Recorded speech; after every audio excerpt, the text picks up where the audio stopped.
Collègues, notre seconde audition consacrée à la production statistique outre-mer sera consacrée au cas spécifique de la Nouvelle-Calédonie et de la Polynésie française, qui peuvent en effet s'appuyer sur une production systémique propre.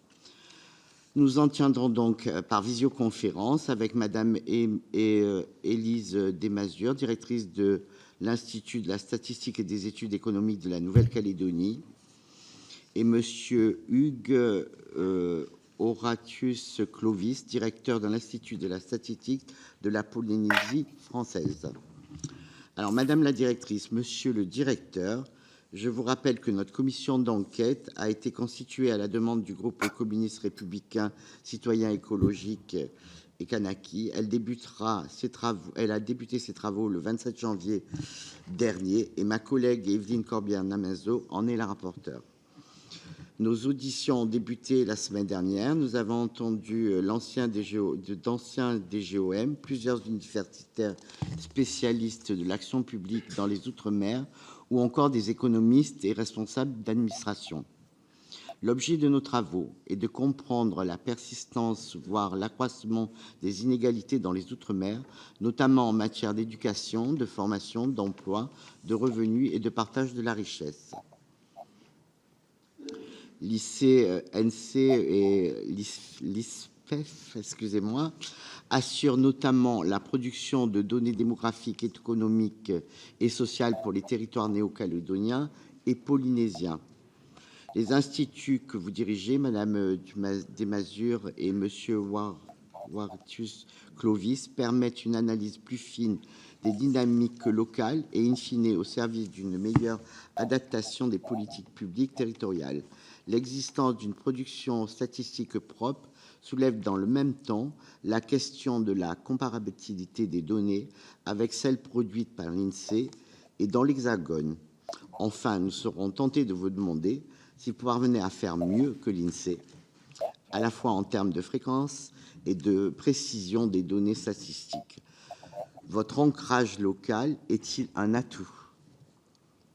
Vous l'avez compris, mes chers collègues, la production statistique est en elle-même un enjeu qui conditionne la bonne prise en compte de l'ampleur des inégalités systémiques entre l'Hexagone et les Outre-mer, et au sein de chaque territoire. Elle conditionne ensuite le bon calibrage des politiques publiques et leur évaluation. Je précise qu'un questionnaire indicatif a été transmis à nos invités afin de mieux cerner nos premières interrogations. Avant de vous céder la parole, je vous rappelle que cette audition est diffusée en direct sur le site internet du Sénat. Par ailleurs, un faux témoignage devant notre commission d'enquête serait passible de peine prévue aux articles 434-13 et 434-14 et 433-15 du Code pénal. Madame Desmazures, je vous invite maintenant à prêter serment, dire toute la vérité, rien que la vérité, en levant la main droite et en disant « je le jure ».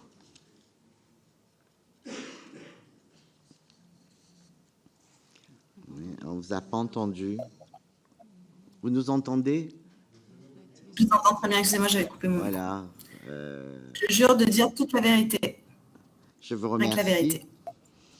Monsieur Horatius Clovis, à votre tour, je vous invite à prêter serment, à dire toute la vérité, rien que la vérité, en levant la main droite et en disant « je le jure ».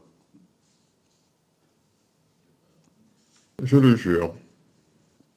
Je vous remercie. Alors, si vous le voulez bien, Madame, Monsieur, vous pourrez en quelques minutes nous faire une brève présentation liminaire en 10 minutes maximum, après laquelle je céderai la parole à Madame la rapporteure, à Mesdames et Messieurs les commissaires pour vous poser des questions. Je vous remercie. Donc, Madame, vous pouvez commencer les propos liminaires. Merci de me laisser la parole. Donc, comme vous l'avez mentionné dans le document qui nous a été produit, la Nouvelle-Calédonie est à même de décider de ses propres programmes de travail, en particulier sur la mesure des inégalités. En cela, à l'Institut de Nouvelle-Calédonie, on bénéficie d'un appui méthodologique de l'INSEE. Mais s'agissant après des statistiques et des travaux en commun avec l'INSEE, ils concernent en particulier le recensement de la population, dont on verra qu'en Nouvelle-Calédonie, il a un rôle primordial en tant que source de données sur les inégalités. Sinon, sur les autres travaux que nous avons avec l'INSEE, il y a la comparaison spatiale des prix qui permet de faire une comparaison entre les prix en métropole et dans les Outre-mer, dont la Nouvelle-Calédonie. Mais en dehors de cela, il n'y a pas vraiment d'intervention directe de l'INSEE sur notre programme de travail ou sur nos productions. Et donc, ça va se résumer, ce qui est déjà beaucoup, en un appui méthodologique. Et nous avons d'ailleurs en nos murs un conseiller technique de l'INSEE, qui est quelqu'un qui est à la charge de l'Institut de Nouvelle-Calédonie, mais qui bénéficie du coup d'échanges privilégiés avec l'INSEE. Sur les inégalités, sur les écarts méthodologiques, concernant les écarts méthodologiques, on en a très peu finalement avec les productions de l'INSEE quand on est en mesure de faire l'enquête. C'est-à-dire qu'on a un problème de moyens par rapport à l'INSEE, on a des équipes qui sont réduites et des budgets qui sont de plus en plus. Donc on a moins d'enquêtes que ce que propose l'INSEE sur le sujet. Et quand bien même des enquêtes sont menées, on a du mal à maintenir leur fréquence, essentiellement pour des raisons budgétaires. Mais par contre, pour tout ce qui est des concepts, des méthodologies, des nomenclatures, etc., on essaie un maximum de coller avec ce qui est fait par l'INSEE. Donc voilà, c'est vrai que la comparabilité en général avec la métropole et les Outre-mer, c'est quelque chose qui est très important pour nous. Donc on essaie dans la mesure du possible de pouvoir faire ces comparaisons-là. Sur les limites qu'on peut avoir par rapport à la métropole au-delà des moyens, on a certains outils qui sont absents. Par exemple, on n'a pas d'identifiant unique en Nouvelle-Calédonie et on n'est pas rattaché au registre des personnes, le RNIP.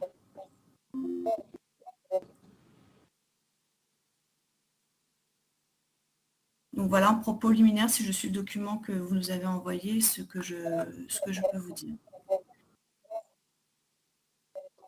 Mais, merci. Je vais passer la parole maintenant à Monsieur Horatius Clovis pour vos propos liminaires. Merci Madame la Présidente, Madame la rapporteure, Mesdames et Messieurs les membres de la commission d'enquête, bonjour à tous, Yorana. Tout d'abord, je vous remercie de l'opportunité qui m'est donnée aujourd'hui d'apporter un éclairage, celui de l'Institut de la statistique de Polynésie française, sur le sujet des inégalités outre-mer. Je vais commencer par vous donner quelques éléments de contexte concernant l'Institut de la statistique de Polynésie française, qui est un établissement public à caractère administratif créé en 1976 au travers d'une délibération de l'Assemblée de la Polynésie française. Les missions de l'ISPF regroupent sur le champ géographique qui est celui de la Polynésie française, à peu de choses près les mêmes que celles de l'Institut national de la statistique sur son champ France. Alors, pour les rappeler tout de même dans les grandes lignes, nous avons en charge la collecte d'informations par le biais d'enquêtes auprès des ménages et des entreprises, l'élaboration des comptes économiques de la Polynésie française dans le cadre du dispositif CEROM, donc en relation avec l'IEOM et l'AFD, la gestion du répertoire territorial des entreprises, la réalisation d'études de diagnostic, la diffusion d'informations et évidemment tout ce qui tourne autour des indices de prix, sujets sensibles dans un contexte de cherté de la vie en Polynésie française. Pour poursuivre sur les missions, dire que l'ISPF a une fonction de coordination des méthodes et des travaux statistiques de l'ensemble des administrations publiques du territoire. À ce titre, on établit chaque année un programme de travail de l'ensemble des enquêtes statistiques des services publics, et c'est le conseil d'administration de l'ISPF qui émet un avis sur le caractère d'utilité publique et obligatoire des enquêtes prévues. Conseil d'administration présidé par le ministre de l'économie de Polynésie française. Sur la question liminaire qui était posée concernant l'articulation des productions statistiques de l'ISPF avec celles de l'INSEE, le premier élément de réponse, c'est qu'il n'y a pas d'obligation en la matière et que l'ISPF est assez libre dans la programmation des travaux dont il a la responsabilité. Il y a tout de même, comme le rappelait la collègue de l'ISENC, donc de Nouvelle-Calédonie, des travaux sur lesquels c'est encadré en fait la coopération, donc notamment le recensement de la population, où l'INSEE nous délègue une partie des opérations, donc les travaux cartographiques, les impressions de documents, la gestion administrative et financière de la campagne de communication autour de cette opération, par exemple. Mais sur les relations plus généralement entre l'INSEE et l'ISPF, je porte à votre connaissance qu'il existe un protocole de coopération entre les deux instituts qui porte sur 3 domaines. Tout d'abord, le détachement de personnel encadrant, et c'est à ce titre que le directeur de l'ISPF et le conseiller technique sont tous les deux des cadres de l'INSEE en détachement à l'ISPF. L'INSEE apporte aussi une assistance technique sur demande et selon les besoins de l'Institut. Et pour finir, nos personnels ont la possibilité de bénéficier de formations directement auprès de l'INSEE, soit formation spécifique, soit de se raccrocher à des dispositifs de formation INSEE. Alors moi, sur ce dernier volet-là, j'ai l'impression qu'on l'utilise, qu'on le mobilise insuffisamment. Donc c'est sans doute quelque chose à pousser, sachant qu'on est dans un contexte où les recrutements sur des profils techniques peuvent être un petit peu compliqués. Voilà, sur place. Mais je pense que ce protocole de coopération, il est de nature à faire converger les travaux en termes de méthode et de permettre la comparabilité de nos productions statistiques. Sur la question qui était posée des défis auxquels sont confrontés l'ISPF dans sa production statistique, alors je vais les distinguer en 2 parties. D'abord, ceux qui, de mon point de vue, s'adressent à tous les instituts statistiques. Nous évoluons dans une société où de plus en plus on nous demande des données fraîches et les plus récentes possibles. Et cette question-là, elle est cruciale. C'est un enjeu pour l'ISPF comme pour d'autres instituts. Et les utilisateurs de nos données veulent de plus en plus de données récentes qui soient institutionnelles, des acteurs économiques ou le grand public. Ensuite, sur le même ordre de choses, sur des besoins ou sur des défis qui seraient communs à l'ensemble des instituts statistiques, sans doute, c'est le niveau de granularité de la donnée, avec une demande de diffusion de données à un niveau plus ou moins de plus en plus fin, que ce soit au niveau géographique, au niveau des secteurs d'activité économique, etc., etc. Mais compte tenu de la taille du territoire, cette demande-là peut se heurter aux règles de respect du secret statistique. Après ce premier volet qui peut s'adresser à l'ensemble des instituts, il y a des éléments qui sont plus spécifiques à la Polynésie française. En termes de défis, tout d'abord, c'est une géographie du territoire qui impacte la collecte de données. Je vous rappelle que la Polynésie française, ce sont 118 îles, 76 habitées et elles sont réparties en 5 archipels avec des distances importantes et une accessibilité parfois réduite. Donc, le coût des opérations statistiques, quand on veut une représentativité sur l'ensemble des archipels, peut vite grimper compte tenu de ces contraintes géographiques. Deuxième aspect, c'est celui et qui est pour moi le plus problématique sans doute actuellement, c'est qu'il n'existe pas de programmation pluriannuelle des enquêtes, et chaque enquête qu'on souhaite mettre en place, et là je parle plutôt des enquêtes auprès des ménages, doit faire l'objet d'une recherche de financement spécifique. J'entendais les débats sur la table ronde précédente.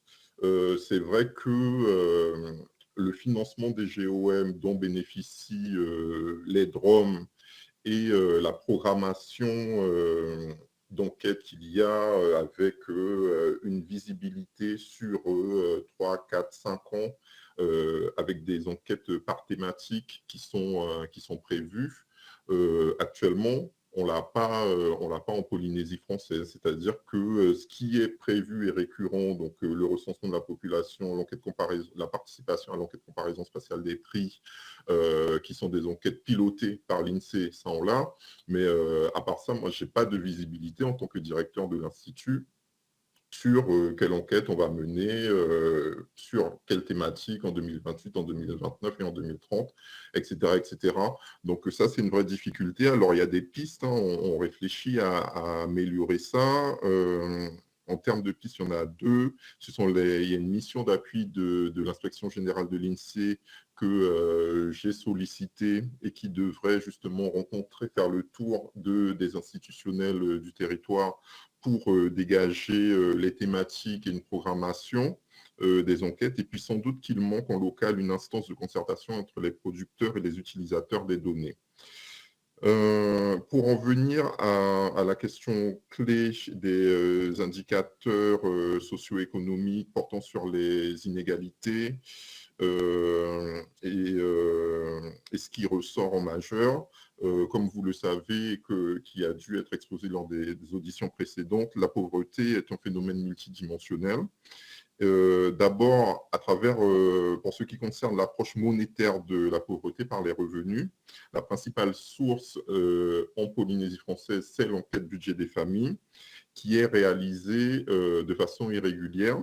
Donc, elle a été réalisée en 2000, en 2015, et là, il y a une édition qui est en cours de collecte sur le terrain, qui est l'édition 2025. Donc, vous voyez que ce sont les fréquences de réalisation sont variables, et que actuellement, les stats sur les statistiques de pauvreté, d'inégalité dont on dispose, elles datent encore de 2015.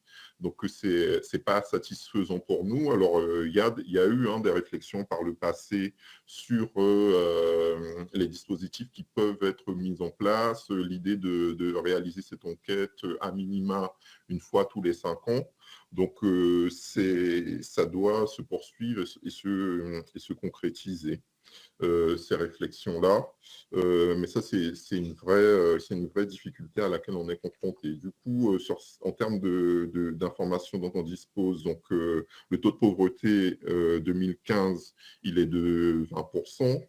On a en tête un 14% sur l'Hexagone, mais sachez que, et là aussi c'est l'un des enjeux, selon l'archipel où on se situe, on peut monter jusqu'à plus de 40%, notamment aux Australes.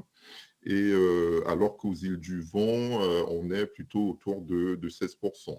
Autre indicateur important, c'est celui de l'écart de prix entre la France et la Polynésie française.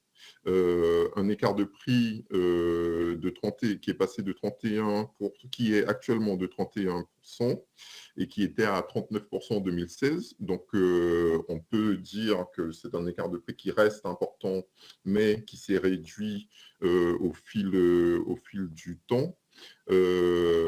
Mais les écarts sur les produits alimentaires et boissons non alcoolisées restent de l'ordre de 45%, 35% sur les logements, donc des postes qui sont particulièrement importants pour les ménages les plus modestes. En termes d'emploi également, on a une insertion sur le marché du travail qui est plus compliquée en Polynésie française que sur le territoire national. On a un taux d'emploi de 58% en 2024 contre 69%, donc 11 points d'écart. Et avec une spécificité tout de même qu'il faut souligner, c'est un écart d'insertion qui est particulièrement fort entre les hommes et les femmes.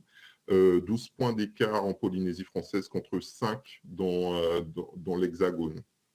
Donc sans doute un point sur lequel il y a des actions et des leviers en matière de politique publique. Il n'y a pas d'enquête spécifique sur les conditions de vie, mais quelques indicateurs peuvent être tirés du recensement de la population. Mais typiquement, l'enquête SRCV dont il a été question, statistique sur les ressources et les conditions de vie, n'est pas réalisée en Polynésie française. Ça fait partie des choses sans doute qu'il faudrait mettre à l'agenda d'une programmation pluriannuelle.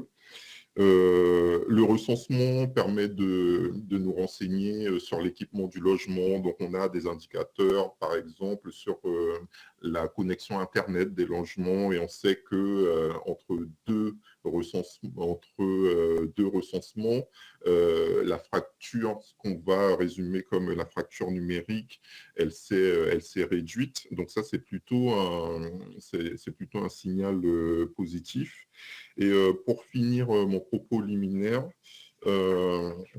juste 2 points. D'abord, c'est qu'en tant que statisticien public, on se pose régulièrement la question du territoire de comparaison.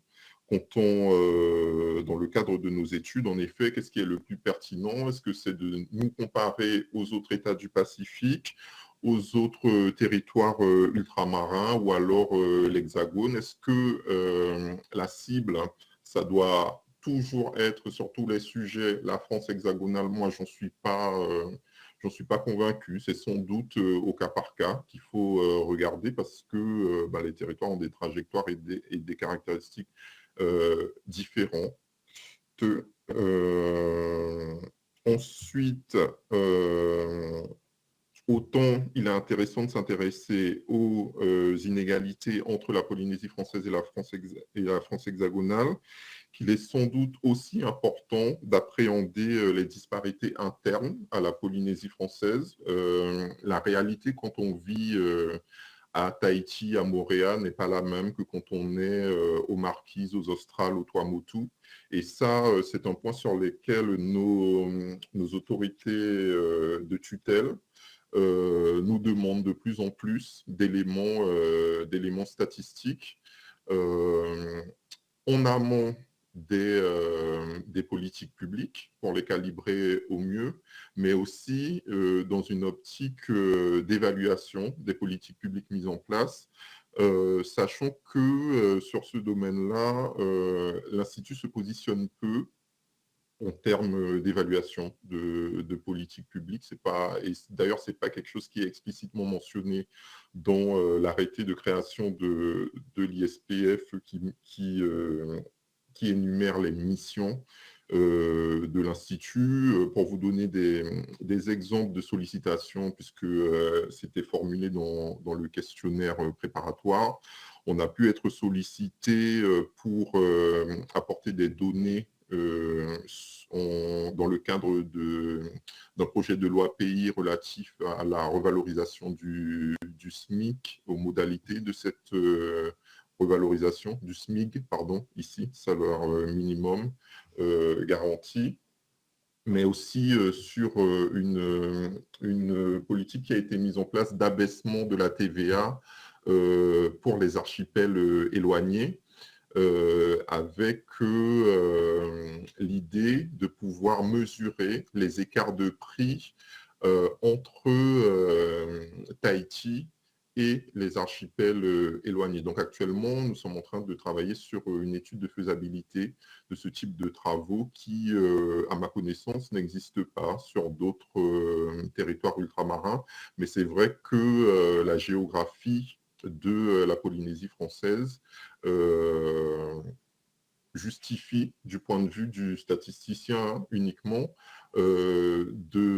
d'apporter un éclairage sur cette problématique-là. Voilà, Madame la Présidente, Mesdames, Messieurs, ce que je pouvais vous dire en propos liminaire. Bien, je vous remercie. Donc, je vais passer la parole maintenant à Madame de Mazure. Des Mazures. Vous avez déjà parlé, c'est vrai, excusez-moi. Merci, Madame Non, non, c'est bon. Donc, je vais pouvoir passer, excusez-moi, c'est plutôt la parole. Vous avez déjà donné les propos liminaires. Vous répondrez après aux questions de Madame Evelyne Corbière, notre rapporteur. Madame Azouk, rapporteur. Merci. Donc, je te laisse la parole. Merci, Madame la Présidente. Merci, Madame la Directrice, Monsieur le Directeur, pour vos présentations assez claires sur la nature de vos travaux et les observations que vous faites. Évidemment, nous regardons un peu les collaborations que vous avez avec l'INSEE avec beaucoup d'attention, puisque c'est un travail coordonné et en même temps, vos spécificités vous permettent de mener des travaux différents, en tout cas pilotés depuis le territoire où vous êtes. Nos travaux portent, nous, sur les inégalités systémiques auxquelles sont confrontés les territoires et le rôle que joue la statistique dans la mesure de ces inégalités est primordial. Ma question portera sur les caractéristiques propres que vous pouvez observer sur ces inégalités par rapport aux études qui sont menées, puisque vous dites que vous bénéficiez d'un appui de l'INSEE, mais pour autant, est-ce que vous décelez des spécificités et puis comment ces inégalités évoluent sur votre territoire? Vous signalez bien qu'il y a une difficulté au niveau de la fréquence des études, mais pour autant, vous avez peut-être d'autres indicateurs, puisque vous mentionnez que vous travaillez avec les différentes administrations sur le territoire. Est-ce que vous disposez d'outils permettant d'évaluer l'impact des politiques publiques sur la réduction des inégalités? Ça aussi, c'est un sujet qui nous intéresse. Et vous êtes passé assez rapidement sur certains sujets. J'aimerais, si vous pouvez, nous mentionner des exemples de dispositifs, de politiques ou d'actions publiques qui ont contribué avec succès à réduire des inégalités que vous aviez mesurées et constatées. Merci à vous. Merci. Donc, nous allons commencer pour ces réponses. Là, maintenant, je vais vous laisser la parole, Madame Mazure, si vous voulez répondre aux questions déjà d'un rapporteur, s'il vous plaît. Oui, merci. Alors, s'agissant des spécificités, nous, en Nouvelle-Calédonie, on a la problématique de la prise en compte de la communauté d'appartenance. Donc, au niveau des enquêtes que nous menons, donc là, on est à peu près sur le même périmètre que ce qu'a présenté M. Horatius Clausius, à savoir qu'on n'a pas toutes les enquêtes que propose l'INSEE en métropole et dans les départements d'outre-mer. Mais on a l'enquête force de travail qui nous permet de faire des mesures d'inégalité dans le monde sur le marché du travail, donc que ce soit entre les hommes, les femmes, ce qui est assez traditionnel, en fonction du niveau de diplôme, mais aussi en fonction de l'appartenance ou non à la communauté kanak. Donc ça, c'est quand même une spécificité en Nouvelle-Calédonie. Cet angle d'analyse, on peut aussi l'avoir au niveau de l'enquête budget des familles. Donc l'enquête budget des familles, on est un petit peu là aussi dans le même cas que la Polynésie française. C'est une enquête qu'on a menée pour la dernière fois en 2019, pour laquelle on essaie de trouver du budget pour la renouveler. Et par rapport à ce que vous posez comme question sur le suivi des inégalités, finalement, auparavant, on se contentait d'avoir ces points spécifiques au moment de l'enquête budget des familles pour mesurer tout ce qui est seuil de pauvreté, les rapports interdéciles, etc. Et donc, depuis l'année 2020, on s'est, en Nouvelle-Calédonie, doté d'un dispositif de suivi de la pauvreté et des inégalités qui repose par contre sur l'analyse des données administratives. Donc là, l'objectif, c'est d'essayer de reconstituer un petit peu comme le fait le dispositif Philosophie en métropole, de reconstituer les ménages avec l'ensemble de leurs revenus. Donc ce qui est traditionnel, c'est les revenus salariaux, mais également là, les revenus sociaux. Donc on a pas mal de limites dans cet exercice-là. Comme je vous le disais, on n'a par exemple pas d'identifiant unique en Nouvelle-Calédonie, donc le travail de reconstitution des ménages et de leurs revenus est un petit peu compliqué. On a aussi des petits questionnements méthodologiques, que ce soit par les enquêtes ou par cette source administrative. On sait qu'on a du mal à identifier les revenus les plus faibles et les revenus les plus élevés. Donc pour les revenus les plus faibles, on va parler des gens qu'on ne retrouve absolument pas dans les fichiers administratifs. Donc là-dessus, on se pose des questions méthodologiques qu'on va partager de nouveau avec l'INSEE. Et pour parmi les plus riches, par exemple, en Nouvelle-Calédonie, on n'a pas dans la déclaration de l'impôt sur le revenu la déclaration des dividendes. Donc voilà, on sait que sur ces extrémas, on a des difficultés à les cerner.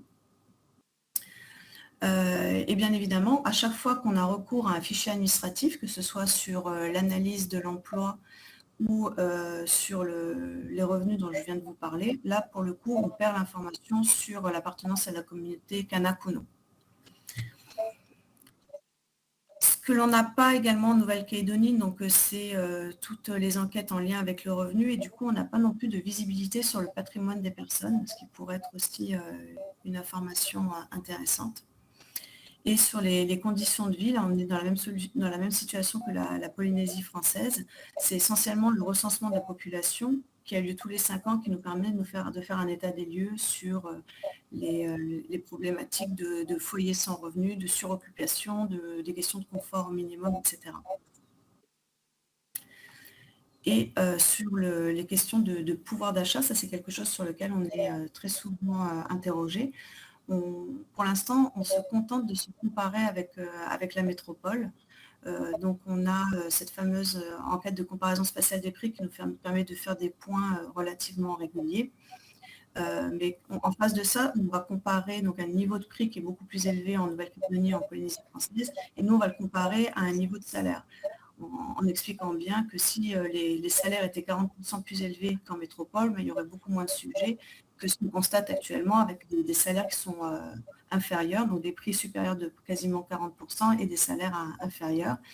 Et comme le disait mon collègue de Polynésie française, ça, c'est des informations qui sont pas mal reprises au niveau des politiques publiques. On a eu il y a quelques années, par exemple, trois augmentations successives du SMG qui correspond au SMIC en Nouvelle-Calédonie pour essayer justement de faire un petit peu un rattrapage. Et je dirais que le problème qu'on va avoir, c'est notre difficulté à mobiliser en particulier ce dispositif de suivi de la pauvreté, parce que suite aux émeutes qu'a connues la Nouvelle-Calédonie, on sent qu'il y a eu effectivement un appauvrissement de la population et une augmentation très certainement des inégalités, mais on n'a pas cette possibilité d'être très réactif. Donc, effectivement, on ne va pas être obligé d'attendre le budget des familles pour avoir ce suivi, mais ça veut dire que pour avoir les revenus et tous les fichiers disponibles sur l'année 2025, donc l'année qui suit directement les émeutes, il va falloir qu'on attende au mieux septembre 2026 pour pouvoir faire cet état des lieux. Donc, sur votre question qui porte sur l'évolution des inégalités, on suppose qu'elles ont augmenté. On a certains chiffres, par exemple, sur le suivi de l'emploi qui montrent qu'on a eu une destruction d'un emploi sur 5 en Nouvelle-Calédonie. Là, je parle d'emploi salarié, etc. Par contre, sur les revenus, vraiment, pour l'instant, on n'est pas capable de mobiliser vraiment de l'information. Sur la question de l'évaluation des politiques publiques, il faut savoir que c'est une question qui se pose depuis très peu de temps en Nouvelle-Calédonie. Et il y a un texte qui est passé récemment au Congrès qui souhaite institutionnaliser ce dispositif d'évaluation des politiques publiques. Donc là, sur ce sujet, on a été assez bien entendu en disant que quand on met en place une politique publique, il faut dès le départ mettre en place des indicateurs qui pourront être suivis au fur et à mesure, justement pour se retrouver dans les difficultés qu'on a connues, d'avoir des informations seulement au moment des recensements ou du budget des familles, ou alors se baser sur des fichiers administratifs qui n'ont pas du tout été pensés pour l'évaluation des politiques publiques. Donc, je dirais que là-dessus, on a une évolution en Nouvelle-Calédonie d'un point de vue des textes dans lesquels l'Institut de la statistique est directement cité comme étant référent en matière de données pour l'évaluation des politiques publiques. Et on espère que le prochain pas sera franchi qui mettra vraiment en œuvre cette volonté qui est portée par essentiellement la présidente du Congrès pour le moment.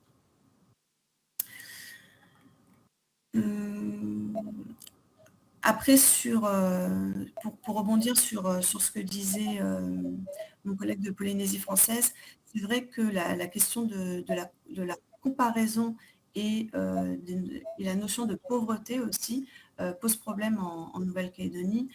C'est vrai que nous, quand on a sorti des chiffres issus, par exemple, de budget des familles, qui dit que sur les îles Loyauté de la Nouvelle-Calédonie, on a une part de la population importante qui est pauvre, c'est vrai que c'est mal perçu localement, et c'est vrai que ça n'a pas vraiment de sens quand on se déplace sur les îles Loyauté en Nouvelle-Calédonie. Les gens ont un mode de vie traditionnel, mais ils ont tous un toit sur la tête, les possibilités de manger à leur faim, etc. Donc c'est vrai qu'à l'Institut, on se pose beaucoup de questions sur cette mesure de la pauvreté, et on se rapproche de plus en plus de la communauté du Pacifique Sud pour essayer d'être plus proche finalement de leur méthodologie, pour savoir quelles sont les problématiques qu'on partage avec les petites îles du Pacifique, et quelles sont les méthodologies qu'on pourrait adopter.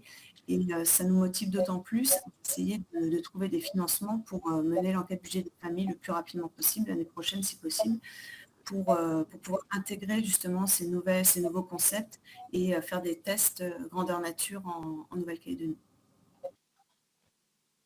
Donc voilà ce que je pouvais vous dire par rapport aux questions, mais n'hésitez pas si vous avez des précisions à obtenir. Je vous remercie. Merci. Est-ce qu'il y a des questions? Oui. Oui, merci Madame la Présidente. C'est plus par curiosité que vraiment une question par rapport au directeur de Polynésie française qui a insisté sur les contraintes et les difficultés pour mener les enquêtes. Nous connaissons tous les contraintes de la Polynésie française, et concrètement par rapport à toutes ces îles, par rapport à tous ces îlots et par rapport au gigantisme de la Polynésie, aussi vaste que l'Europe. Concrètement, comment vous vous y prenez pour arriver à faire votre travail en termes de déplacement, en termes de programmation, voilà. S'il n'y a pas d'autres questions, je laisse la parole pour répondre. Merci. Merci pour cette question. Je vais commencer par y répondre et après apporter quelques compléments sur la question précédente, peut-être du point de vue de la Polynésie française. Alors, sur la difficulté à mener des enquêtes de terrain en Polynésie française, en fait, elle va être variable selon l'objectif de l'enquête. À partir du moment où on veut une représentativité au niveau archipel et pouvoir sortir des statistiques sur les archipels, alors oui, ça contraint à y aller, avoir un échantillon qui est calibré avec suffisamment de ménages à interroger sur chacun des archipels. Et donc concrètement, c'est des moyens en termes de recrutement. C'est soit déplacer des agents de Tahiti sur les différents archipels, sur les formations, sur du recrutement, sur l'accompagnement des enquêteurs terrain. C'est aussi du coup des coûts d'avion, de bateau, de nuitées d'hôtel, de location de voitures. Mais enfin, l'Institut a tout de même une expérience en la matière. Donc voilà, il y a des collègues qui travaillent sur les enquêtes ménages depuis 10, 15, 20 ans. Donc on y arrive sous réserve de disposer des budgets suffisants. Pour l'enquête budget des familles qui est actuellement en cours de collecte, c'est un budget de 460 millions de francs avec un cofinancement, il faut le signaler, État-pays. Et du coup, ce qui donne un peu, j'allais dire, un peu d'espoir ou qui va nous faciliter la vie, c'est la modernisation de nos techniques d'enquête, c'est-à-dire que l'enquête budget des familles, c'est la première année qu'elle est dématérialisée, qu'elle est faite sur tablette. Donc tout ce qui est avec une remontée directe des questionnaires, à partir du moment où l'enquêteur est passé dans le ménage et nous transfère, on récupère en bureau, ce qui n'était pas le cas auparavant, et donc nécessitait un suivi et plus de déplacements vers les différents archipels en cours de collecte, alors que là, il y a un certain nombre de choses qui peuvent être faites et traitées à distance, qui, par la même occasion, réduit les coûts de collecte. Donc ça fait partie de la modernisation de nos processus et de l'allègement finalement en termes de financement d'enquête. Pour rester sur cette enquête EBF, la question était posée par Madame la rapporteure sur les caractéristiques propres des études qui sont menées et de nos enquêtes. Alors c'est vrai que l'avantage qu'on a pour être passé par des instituts, par l'Institut national de la statistique, dans d'autres, donc des DROM en particulier, c'est que là, on a en Nouvelle-Calédonie comme en Polynésie française, la latitude d'adapter les questionnaires en fait à nos réalités locales. Et typiquement, la directrice de l'Institut de Nouvelle-Calédonie le disait, adapté aux réalités, au mode de vie. Quand vous réalisez une enquête comme l'enquête budget des familles ou qui a vocation à cerner l'ensemble des revenus, mais aussi des dépenses des ménages, il y a le volet autoconsommation, autoproduction, il est absolument primordial sur nos territoires. Et là, on peut faire du sur-mesure en termes de questionnement, ce qui n'enlève rien de la comparabilité avec l'enquête au niveau national, mais on peut adapter et dans l'exploitation, valoriser cette partie-là qui est spécifique au territoire. Ça, c'est pour l'enquête budget des familles. De la même façon, pour l'enquête emploi, qui est réalisée de façon annuelle en Polynésie française depuis 2018. Enquête emploi qui, au niveau national, permet de mesurer l'activité, le chômage, l'inactivité au sens du Bureau international du travail et de permettre des comparaisons avec le reste du monde, j'ai envie de dire. Nous avons développé cette année un module spécifique qui est le module autre forme de travail qui sera mis en production dans la prochaine enquête parce qu'on est bien conscient que la perception du travail au sens du BIT stricto sensu, elle ne reflète pas totalement la réalité de ce qui se passe au niveau du territoire. Et donc, il a fallu adapter, la volonté, c'est d'adapter le questionnaire pour, certes, pouvoir être en mesure de toujours diffuser des statistiques conformes aux normes internationales, mais aussi avec ce module ad hoc, mieux refléter la réalité polynésienne, la réalité du Fénois. Il y a un autre sujet dont on n'a pas parlé et sur lequel on a du mal à trouver des réponses, et je pense que ça c'est commun à tout l'outre-mer, parce que le poids de l'économie, informelle et la mesure de ce segment-là est toujours un petit peu compliqué. On n'a pas de bonne réponse, mais ça questionne forcément un institut statistique.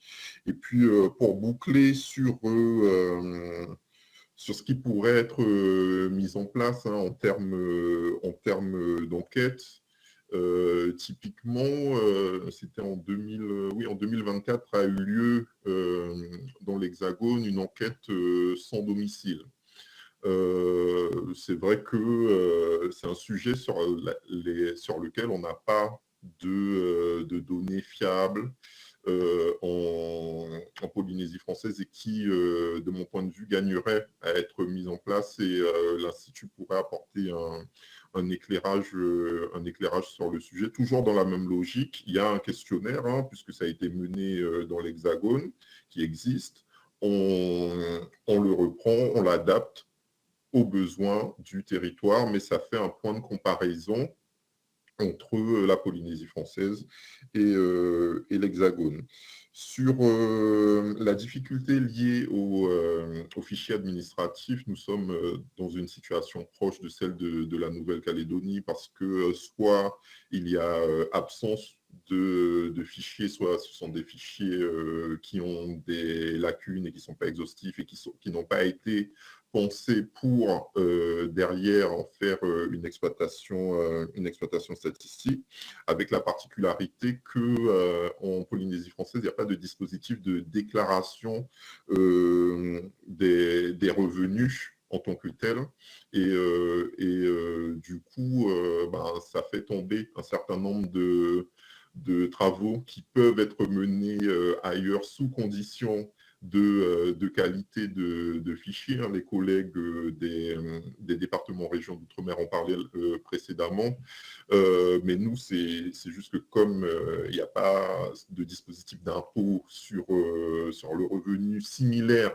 à ce qui existe ailleurs, par conséquent, on n'a pas de fichier en la matière à récupérer, ce qui, du point de vue de l'information statistique mobilisable, est un écueil pour nous. Et pour finir, je voulais signaler à la Commission qu'il y a un certain nombre d'observatoires qui se sont créés en Polynésie française ces dernières années, observatoire de l'emploi, observatoire du bâtiment travaux publics et d'autres, auxquels bien souvent participe l'ISPF. Donc l'ISPF est l'un des membres de ces observatoires, avec les spécialistes du domaine, et je me permets de le citer parce que peut-être que ce type d'instance-là serait le lieu approprié pour traiter des sujets d'évaluation de politiques publiques, thématiques, sectorielles. Je pense que terminer ces travaux seuls par l'Institut ne serait pas forcément la meilleure option, parce que tout simplement, il y a une réalité qui est celle de l'Institut. On vous a donné les missions. Pour toutes ces missions-là, c'est une cinquantaine d'agents. Voilà, donc on ne peut pas avoir des spécialistes de tous les domaines, et donc la ressource doit être utilisée à bon escient, et ça c'est notre rôle en tant que directeur d'institut.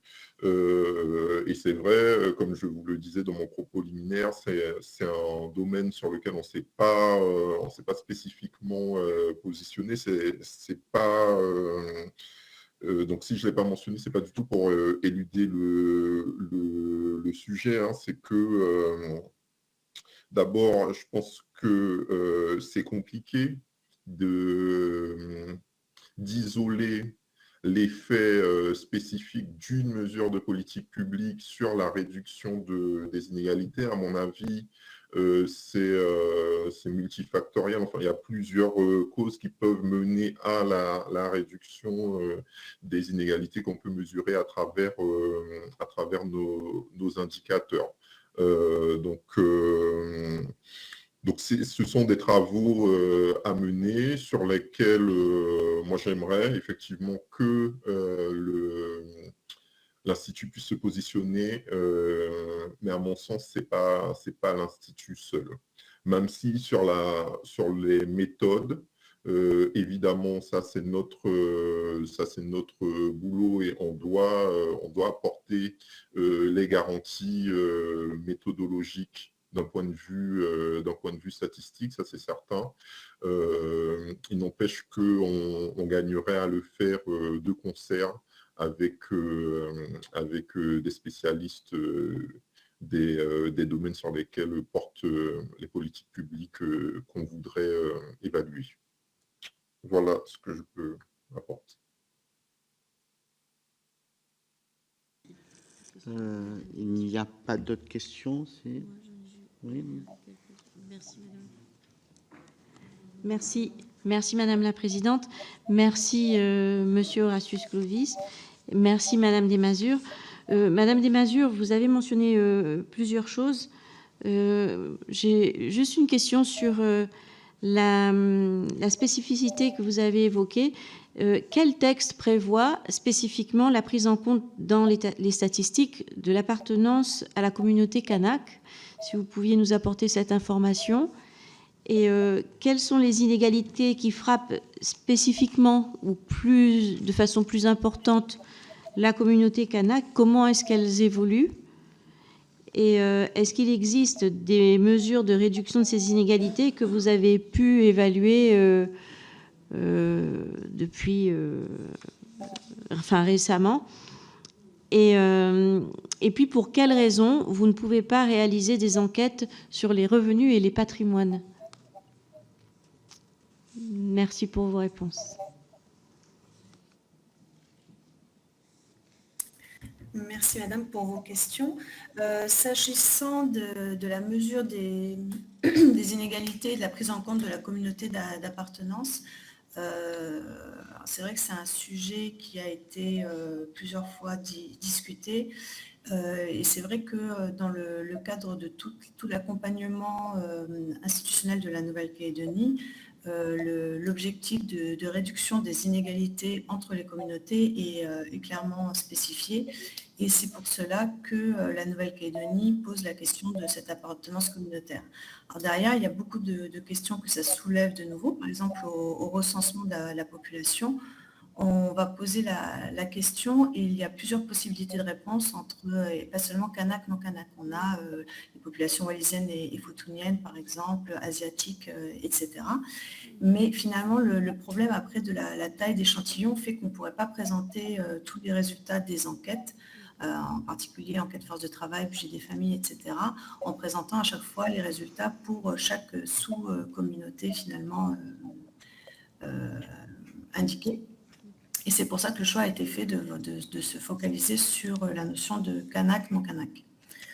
Les inégalités qui concernent la communauté kanak, elles sont effectivement plus importantes sur le marché du travail. On voit qu'on a un taux de chômage, par exemple, qui est supérieur.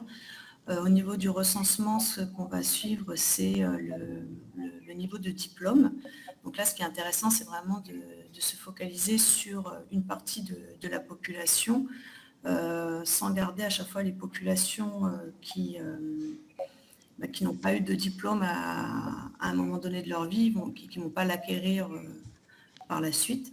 Et sur ce domaine-là, par exemple, on observe une diminution des inégalités en Nouvelle-Calédonie, mais on n'a pas encore les résultats de 2025 pour confirmer ce propos-là. Après, sur les études sur les inégalités, on a l'université qui mène pas mal de travaux là-dessus. Et par exemple, j'ai en tête une enquête dont l'exploitation avait démontré que le déterminant finalement, c'était la CSP de la mer. Au-delà de la notion de Kanak, non Kanak, il y avait vraiment une histoire de niveau social. Mais comme par ailleurs, on constate que le niveau social de la communauté kanak est souvent inférieur, il y a effectivement des inégalités qu'on retrouve selon ces deux déterminants-là. S'agissant des mesures spécifiques pour réduire ces inégalités entre kanak et non kanak, il y a je dirais des mesures qui sont presque clairement dédiées. Par exemple, ce qu'on appelle le cadre avenir. C'est un dispositif qui permet d'envoyer des personnes qui sont déjà dans la vie active en formation, en leur assurant des conditions de formation optimales. Où là, l'objectif affirmé est de faire monter le nombre de cadres Kanak, même si au final, ce dispositif est finalement plus ouvert. L'objectif affiché est bien celui-là. Après, les mesures qui indirectement ont clairement une incidence positive là-dessus, ça va être par exemple tout ce qui concerne la continuité territoriale, car les difficultés de déplacement en Nouvelle-Calédonie sont moindres par rapport à celles de la Polynésie française, mais elles sont quand même importantes. Donc que ce soit sur les déplacements inter-îles ou même les transports en commun, etc., on sait que toutes ces mesures-là en faveur du transport vont indirectement avoir un effet positif sur la réduction de ces inégalités. Une des principales inégalités étant ce que vous connaissez aussi en métropole, avec des bassins d'emploi qui vont être concentrés et du coup qui vont pousser certaines populations à devoir se déplacer pour avoir un emploi. Cette situation, elle est encore plus marquée en Nouvelle-Calédonie, où on a quand même le bassin d'emploi hyper concentré sur le Grand Nouméa. On a eu un moment un développement sur la zone de VKP Boconnais-Point-Bout avec l'usine du Nord, mais avec la fermeture de l'usine du Nord, de nouveau, on se retrouve avec cette hyperpolarisation des bassins d'emploi. Et donc voilà, moi, ce qui me vient à l'esprit sur votre question, c'est vraiment ces histoires de déplacement qui sont importantes pour réduire les inégalités entre communautés. Et si je peux me permettre rester sur cette problématique de la communauté, le directeur de Polynésie française parlait de l'autoconsommation qui a une importance encore plus forte en Polynésie et en Calédonie, et c'est la nécessité finalement de valoriser cette autoconsommation. En Nouvelle-Calédonie, on a le sujet de l'habitat qui est difficile à prendre en compte parce que sur les terres coutumières, il n'y a pas vraiment de notion de propriété. Et par rapport à ce que je disais sur la notion de pauvreté, dans les îles, par exemple, Loyauté, où ce sont uniquement des terres coutumières, du coup, on n'a pas de paiement de loyer, parce que les gens ont de fait un logement, une terre qui leur est attribuée, mais ça n'est pas du tout valorisé, par exemple, dans l'autoconsommation. Aujourd'hui, en tout cas, dans les enquêtes telles qu'on les mène.